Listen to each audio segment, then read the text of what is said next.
ആണ്ടവരുടെ നാമം മഹിമപ്പെടുമാറാകട്ടെ. ആണ്ടവർ നമുക്ക് പിന്നെ ഒരു കർത്തൃദിവസം നൽകിയിരിക്കെ ആണ്ടവർ നമുക്ക് നൽകിയിരിക്കുന്ന കർത്തൃദിവസത്തിൽ ആണ്ടവരെ നമുക്ക് സ്തുതിക്കാം. അവൻ ചെയ്ത ഉപകാരങ്ങളെ നമുക്ക് നോക്കാം. ഇന്ന് നമ്മൾ എപ്പിസോഡ് 110 നമ്മൾ പോവുകയാണ്. എപ്പിസോഡ് 110 അതിലെ നമ്മൾ എന്നാ വാസിക്കുന്ന ഫിലിപ്പിയ ലേഖനം 7-ാം വാക്യം തൊട്ട് നമ്മൾ കീഴോട്ട് നമ്മൾ വാസിക്കുകയാണ്. 7-ാം അധ്യായം 2-ാം അധ്യായം 7 തൊട്ട് താഴോട്ട് നമ്മൾ പോവുകയാണ്. താഴോട്ട് പോകുമ്പോൾ നമ്മൾ എന്നാ വാസിക്കുന്നത് ആണ്ടവർ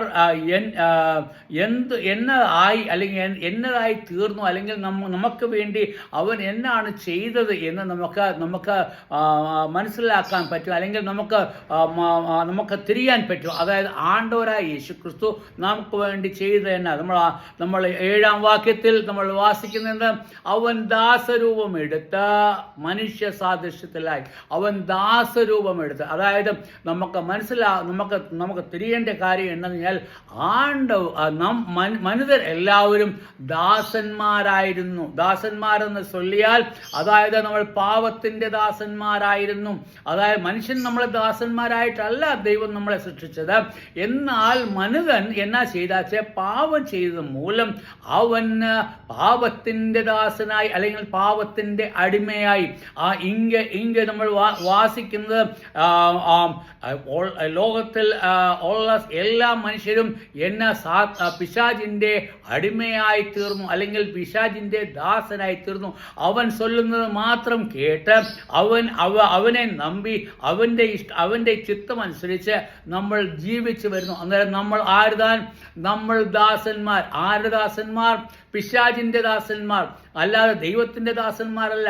കാരണം എല്ലാവരുമേ പാപം ചെയ്ത് ആരുമേ ആണ്ടവരുടെ പക്കത്തിൽ വരുവാൻ യാതൊരു യോഗ്യതയുമേ കിടക്കാതെ അങ്ങനെ ഇരുന്ന നമ്മളെ, ആ യോഗ്യതയില്ലാത്ത നമ്മളെ വീണ്ടെടുക്കാൻ വേണ്ടി ആണ്ടവർ അല്ലെങ്കിൽ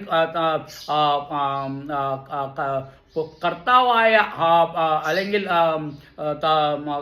പുത്രൻ, അല്ലെങ്കിൽ കർത്താവായ പുത്രൻ യേശുക്രിസ്തു അവൻ ഈ ലോകത്തിൽ നമുക്ക് വേണ്ടി വന്നു. അവൻ എന്നാ ചെയ്തു? നമ്മൾ ദാസരായിരിക്കുന്നത് കൊണ്ട് അവനും ദാസനായി ജനിച്ചു. അതായത് ഏത് മനുഷ്യനിൽ നിന്നും ജനിച്ചാൽ അവൻ എന്നായിട്ട് ജനിക്കും? ദാസനായിട്ട്. അത് ദാസന്റെ മക്കൾ അല്ലെങ്കിൽ അടിമയുടെ മക്കൾ അടിമത്തത്തിൽ താൻ കിടക്കും. അന്നേരം നമ്മൾ சொல்லுது, ആണ്ടവരായ യേശു ക്രിസ്തു സ്വർഗത്തിലിരുന്ന പുത്രൻ അവൻ എന്നാ പണിയാച്ചേ? അല്ലെ തകപ്പനാരുടെ പ്രിയ മകൻ, അവൻ തകപ്പനാരുടെ മകൻ, മടിയിലിരുന്ന മകൻ, അവൻ സ്വർഗത്തിൽ നിന്നും ഭൂമിയിൽ വന്നപ്പോൾ അവൻ എന്നാ പണേണ്ടി വന്നു? അവൻ ദാസനായി തീരേണ്ടി വന്നു. ദാസനായി തീരേണ്ടി വന്നു എന്ന് ഞാൻ ചൊല്ലിയില്ല. അത് എന്നതാണ് ദാസനായി തീർന്നത്? അവൻ ദാസന്റെ രൂപമെടുത്തു. അവന്റെ ദാസത്തിന്റെ സദൃശ്യത്തിലായി എന്ന് നമ്മൾ വാസിക്കുന്നത്. എപ്പോഴും സദൃശ്യത്തിലായി? അവൻ ദാസരുടെ മകനായി അവൻ ജനിച്ചു. എന്നാൽ നമുക്ക് എന്നാ പുടിയണോ എന്ന് ചൊല്ലിയാൽ, അല്ലെ എന്നാ തിരിയണമെന്ന് ചൊല്ലിയാൽ, മനുഷ്യൻ എല്ലാം പാപത്തിന്റെ ദാസന്മാർ അല്ലെങ്കിൽ പിശാചിന്റെ ദാസന്മാരായിരുന്നു. നമ്മൾ പിശാചിന്റെ ചിത്തം താൻ നമ്മൾ ചെയ്തുകൊണ്ടിരുന്നത്. ആ പിശാചിന്റെ ചിത്തം ചെയ്ത നമ്മൾ എന്നാ ചെയ്താച്ചേ? ആണ്ടവർ ആ പിശാചിന്റെ കയ്യിൽ നിന്നും നമ്മളെ വിടുവിക്കാൻ വേണ്ടി ആണ്ടവരായ യേശു ക്രിസ്തു, അല്ലെങ്കിൽ നമ്മുടെ പുത്രനായ യേശു ക്രിസ്തു ഈ ലോകത്തിൽ വന്ന് ദാസരൂപമെടുത്തു, അല്ലെങ്കിൽ ഒരു ദാസന്റെ മകനായി പിറന്ന കാര്യമാണ് ഇങ്ങ சொல்லுது. അതായത് ആണ്ടവരായ യേശു ക്രിസ്തു നമുക്ക് വേണ്ടി ഒരു ദാസരൂപത്തിലെടുത്തു. എന്നാൽ മനുഷ്യനെല്ലാം പാപത്തിന്റെ ദാസന്മാർ, പാപത്തിന്റെ അടിമത്താൻ. കാരണം അവൻ പാപം താനെല്ലാം ചെയ്ത്. എന്നാൽ എന്നാ പറ്റി നമ്മൾ വാസിക്കുന്നത്? ആണ്ടവരായ യേശു ക്രിസ്തു അവൻ പാപമേ അറിഞ്ഞിട്ടില്ല. പാപം അവന് തിരിയാതെ, അവൻ പാപം ചെയ്തിട്ടില്ല, പാപത്തെ അവൻ അറിഞ്ഞിട്ടില്ല, അവൻ പാപം ചെയ്തേയില്ല എന്ന് നമ്മൾ വാസിക്കുന്നു. അവൻ പാപം ചെയ്യാത്തവൻ, അവൻ നമുക്ക് വേണ്ടി ഈ ലോകത്തിൽ വന്നിട്ടും അവനൊരു അടിമയായിട്ടും അവൻ പാപം ചെയ്യാതെ, പാപത്തിന്റെ അല്ലെങ്കിൽ സാത്താന്റെ അടിമത്തത്തിൽ പെടാതെ അവൻ മാറി നിന്നു. കാരണം അവൻ പാപമേ ചെയ്തിട്ടില്ല. നമ്മൾ വാസിക്കുന്ന 30 വയസ്സ് വരെ അവൻ എന്നാ പണിയാച്ച്, അവൻ 30 വയസ്സ് വരെ ആണ്ടവരായ യേശു ക്രിസ്തു അപ്പായ്ക്കും തകപ്പനാർക്കും ചിത്തമായ രീതിയിൽ അവൻ വസിച്ചു. അവൻ തകപ്പനാറുടെ വേല, അവൻ എന്നാ വേല താൻ ആ വേല ചെയ്ത് കാർപ്പൻ്റർ അല്ലെങ്കിൽ മരത്തിൽ പണി ചെയ്യുന്ന വേല ചെയ്തും അത് അമ്മയ്ക്ക് ചിത്തമായ രീതിയിലും അവൻ അപ്പനും അമ്മയ്ക്കും പ്രിയ മകനായി അവന് 30 വർഷം ജീവിച്ചു. എന്തുകൊണ്ട്? ആണ്ടവരായ യേശുക്രിസ്തു വന്നത് തന്നെ ഈ ലോകത്തിൽ എന്തിനാ വന്നത്? മനുഷ്യനെ രക്ഷിപ്പാൻ താൻ വന്നത്.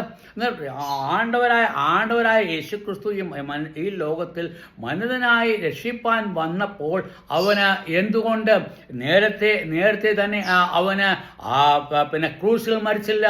എന്തുകൊണ്ട് 30 വയസ്സ് വരെ അവന് വെയിറ്റ് ചെയ്യേണ്ട കാര്യം വന്നു? 30 വയസ്സ് വരെ. അത് നമ്മൾ മോശയുടെ പുസ്തകത്തിൽ നമ്മൾ വാസിക്കുന്നുണ്ട്. എന്നെ വാസിക്കുന്ന ലേവ്യ കുടുംബത്തിലുള്ള എല്ലാവരുമേ 30 വയസ്സ് കഴിഞ്ഞിട്ട് താൻ പുരോഹിത ശുശ്രൂഷയ്ക്ക് അവൻ പോകാൻ പറ്റുള്ളൂ. അതായത് പുരോഹിത ശുശ്രൂഷ ചെയ്യണമെങ്കിൽ എന്നാ വേണം? അവന് 30 വയസ്സ് തികയണം. 30 വയസ്സ് തികയാതെ അവൻ പുരോഹിത ശുശ്രൂഷ ചെയ്യാൻ പറ്റില്ല. അത് മോശയുടെ പുസ്തകത്തിൽ എഴുതിയ കൽപ്പന പ്രകാരം, അതായത് തകപ്പനായ ആണ്ടവർ അവന് കൊടുത്ത കൽപ്പനയാണ് എന്നത്. ഇസ്രായേൽ മക്കളിൽ ലേവ്യ ഗോത്രത്തിൽ അവർക്കെല്ലാവർക്കും എന്നായിരിക്കണം? അവര് 30 വയസ്സ് തികയുമ്പോൾ മറ്റും താൻ അവർ പുരോഹിത ശുശ്രൂഷ ചെയ്യും. അതുകൊണ്ട് നമുക്ക് ഒരു കാര്യം നമുക്ക് തിരിയത്, ആണ്ടവരായ യേശുക്രിസ്തു ഈ ലോകത്തിൽ വന്നത് അതായത് വിശ്വാസികൾക്ക് വേണ്ടി പുരോഹിത ശുശ്രൂഷ ചെയ്യുവാൻ താൻ വന്നത്. അതായത് പുരോഹിതനായിട്ട് പുരോഹിത ശുശ്രൂഷ ചെയ്യണമെങ്കിൽ അവൻ 30 വയസ്സ് വേണം. അത് മറ്റുമല്ല, അവൻ രാജാവായിട്ട് താൻ ഈ ലോകത്തിൽ ആണ്ടവരായ യേശുക്രിസ്തു യോഹന്നാന്റെ സുവിശേഷത്തിൽ പിലാത്തോസ് ചോദിക്കുമ്പോൾ അതിന് ഞാൻ തന്നെ വന്ന് ഞാൻ രാജാവായി പിറന്നവൻ താൻ. എന്നാൽ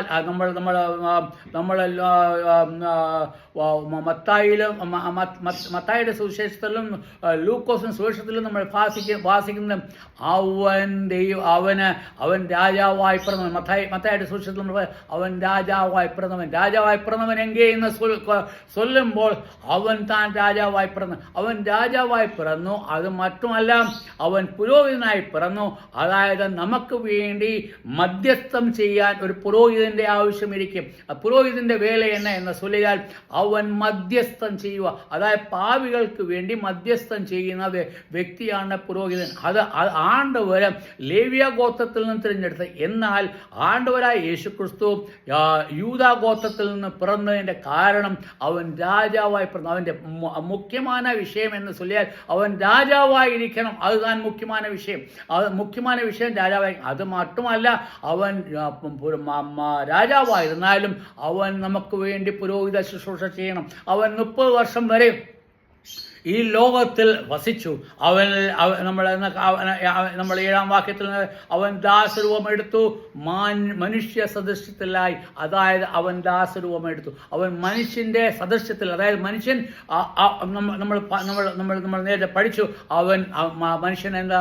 പാപത്തിന്റെ അടിമ, പാപത്തിന്റെ ദാസൻ. അപ്പോഴായ ആ മനുഷ്യന്റെ മകനായി പിറന്നപ്പോൾ അവനും അടിമയായി പിറന്നു. എന്നാൽ പാവം ചെയ്യാത്ത മൂലം അവൻ അടിമ ആവാതെ പാപത്തിൽ നിന്ന് രക്ഷപ്പെട്ടു. എന്നാൽ നമ്മൾ വാസിക്കുന്നത് 8-ാം വാക്യത്തിൽ നമ്മൾ വാസിക്കുന്നത്, തന്നെത്താൻ ഒഴിച്ച വേഷത്തിൽ മനുഷ്യനായി വിളങ്ങി. അവൻ തന്നെത്താനെ ഒഴിച്ചു. 8-ാം വാക്യത്തിൽ, and being found in A fashion as a man. അവൻ തന്നെത്താനെ ഒഴിച്ചു എന്ന് ചൊല്ലിയാൽ അവൻ തന്നെത്താനെ മാറ്റി നിർത്തി. അവൻ മനുഷ്യനായി അവൻ ഈ ലോകത്തിൽ വസിച്ചു. അതായത് മനുഷ്യൻ ചെയ്യുന്ന എല്ലാ കാര്യമേ അവൻ ചെയ്തു. അതായത് എല്ലാമേ ചെയ്തു. അത് കഴിഞ്ഞിട്ട് 8-ാം വാക്യത്തിൽ നമ്മൾ വായിക്കുന്നത്, ഹി ഹംബിൾഡ് ഹിംസെൽഫ്. അവൻ തന്നെത്താനെ താഴ്ത്തി. അവൻ നമുക്ക് വേണ്ടി തന്നെത്താനെ താഴ്ത്തിയ കാര്യമാണ് എങ്കിൽ നമ്മൾ വാസിക്കുന്നത്. അതായത് ദൈവമായിരുന്ന ആണ്ടവരായിരുന്ന നമ്മുടെ കർത്താവായ യേശു ക്രിസ്തു അവൻ തന്നെത്താനെ താഴ്ത്തി ഒരു അടിമയുടെ രൂപമെടുത്തു. എത്ര വലിയ കാര്യമെന്ന് നമ്മൾ നോക്കി. അവൻ അടിമ വേഷമെടുത്തെന്ന് നമ്മൾ പിന്നെയും നമ്മൾ വേദവസ്തു നമ്മൾ പിന്നെയും അവൻ അടിമയായി തീർന്നു. അടിമയായി മാത്രമല്ല, അവൻ പാപമില്ലായിരുന്നു, അവൻ പാപം ദോഷമൊന്നുമേ ഇല്ലായിരുന്നു. അതുകൊണ്ട് താൻ നമ്മൾ വാസിക്കുന്നത് നമ്മൾ മത്തായിയുടെ സുവിശേഷത്തിൽ 4-ാം അധ്യായത്തിൽ നമ്മൾ എന്നാ വാസിക്കുന്നത്? ആണ്ടവരായ ഇവനിൽ പാവമില്ല, ഇവൻ എൻ്റെ പ്രിയപുത്രൻ, ഇവനിൽ ഞാൻ പ്രസാദിച്ചിരിക്കുന്നു. കാരണം പാവം ചെയ്തവനിൽ തകപ്പനായ ആണ്ടവർ പ്രസാദം കാണിക്കാതെ, അവന് പാപം ഇല്ലായിരുന്നത് കൊണ്ട് തകപ്പനായ ആണ്ടവർ ഇവനിൽ ഞാൻ പ്രസാദിച്ചിരിക്കുന്നു, ഇവനെ മാത്രം നിങ്ങൾ നോക്കുക എന്ന് നമ്മൾ വാസിക്കുന്നു. ആണ്ടവരായ യേശു ക്രിസ്തു നമുക്ക് വേണ്ടി ഈ ലോകത്തിൽ വന്നു മനുഷ്യനായി ജീവിച്ചു.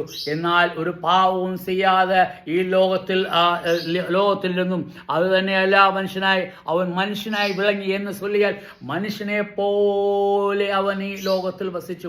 അതായത് മനുഷ്യ സ്വഭാവത്തിൽ അവൻ ജീവിച്ചു.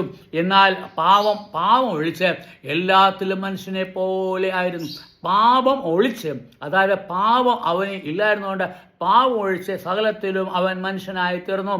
അത് മാത്രമല്ല, എന്നെ വായിക്കുന്നത്, അവൻ തന്നെത്താൻ താഴ്ത്തി മരണത്തോളം, ക്രൂശിലെ മരണത്തോളം തന്നെ അനുസരണമുള്ള അവൻ മരണത്തോളം തന്നെ താഴ്ത്തി. അതായത് മനുഷ്യനായത് എന്ന് മറ്റുമല്ല, അവൻ മരണത്തോളം തന്നെ താഴ്ത്തി. അതായത് നമ്മളെ വീണ്ടെടുക്കുവാൻ വേണ്ടി അവൻ മരണത്തോളം താഴ്ത്തി നമ്മളെ വീണ്ടെടുപ്പാൻ തക്കോണം അവൻ തന്നെത്താനെ തുനിഞ്ഞു. അതാണ് നമ്മൾ വാസിക്കുന്നത്. അതായത് അവൻ നമുക്ക് വേണ്ടി അവൻ താഴ്ചയേറ്റവനായി തീർന്നു എന്ന് നമ്മൾ വാസിക്കുന്നതിൻ്റെ കാരണം അതാണ്. അവൻ അതായത് നമ്മൾ മരിക്കേണ്ട ഇടത്ത് അവൻ നമുക്ക് വേണ്ടി മരിച്ചു. അവൻ നമുക്ക് വേണ്ടി മരിച്ചു എന്ന് ചൊല്ലുമ്പോൾ അവൻ ഒരു പാവത്തിൻ്റെ ശമ്പളമായ മരണം അവൻ ഏറ്റെടുത്തു. നമ്മൾ പാവം ചെയ്ത മുഖാന്തരം അവൻ നമ്മുടെ പാവം ഏറ്റെടുത്ത മുഖാന്തരം അവൻ പാവമായി തീർന്നു എന്ന് നമ്മൾ വാസിക്കുന്നു. അവൻ നമുക്ക് വേണ്ടി പാവമായി തീർന്നു. അല്ലെങ്കിൽ നമ്മൾ വേറെ വചനത്തിൽ വായിക്കുന്നു, അവൻ പാവം അറിയാതെ സകലത്തിലും മനുഷ്യനായിരുന്നു എന്ന് നമ്മൾ വാസിക്കുന്നു. അവൻ പാവം അറിയാത്തവൻ നമുക്ക് വേണ്ടി നമുക്ക് പാവമായി തീർന്നു. നമ്മളെ പാവത്തിൽ നിന്നും വീണ്ടെടുക്കുവാൻ തക്കോണം ആണ്ടുകൾക്ക് ചിത്തം തോന്നി. അവൻ നമ്മളെ ഈ കത്ത് ദിവസത്തിൽ ദൈവത്തെ നമുക്ക് ആരാധിപ്പാൻ തക്കോണം, മഹത്വപ്പെടുത്തുവാൻ തക്കോണം നമുക്ക് പറ്റുന്ന കാര്യം എന്ന് ചൊല്ലിയാൽ അവൻ നമുക്ക് വേണ്ടി തൻ്റെ ജീവനെ കൊടുത്തു എന്നാണ്. അതുകൊണ്ട് നമുക്ക് ഇങ്ങനെ സമയം മുടിഞ്ഞാച്ച് ആണ്ടവർ നിങ്ങളെ എല്ലാവർക്കും അനുഗ്രഹിക്കുമാറാകട്ടെ. ആണ്ടവരുടെ കൃപ, ആണ്ടവരുടെ സമാധാനം, ആണ്ടവരുടെ സന്തോഷം നിങ്ങൾക്ക് കിടക്കുമാറാകട്ടെ. നിങ്ങൾ സന്തോഷത്തിൽ പരിപൂർണരായി ആണ്ടവർക്ക് ചിത്തം ചെയ്യുവാൻ തക്കോണം സഹായിക്കട്ടെ.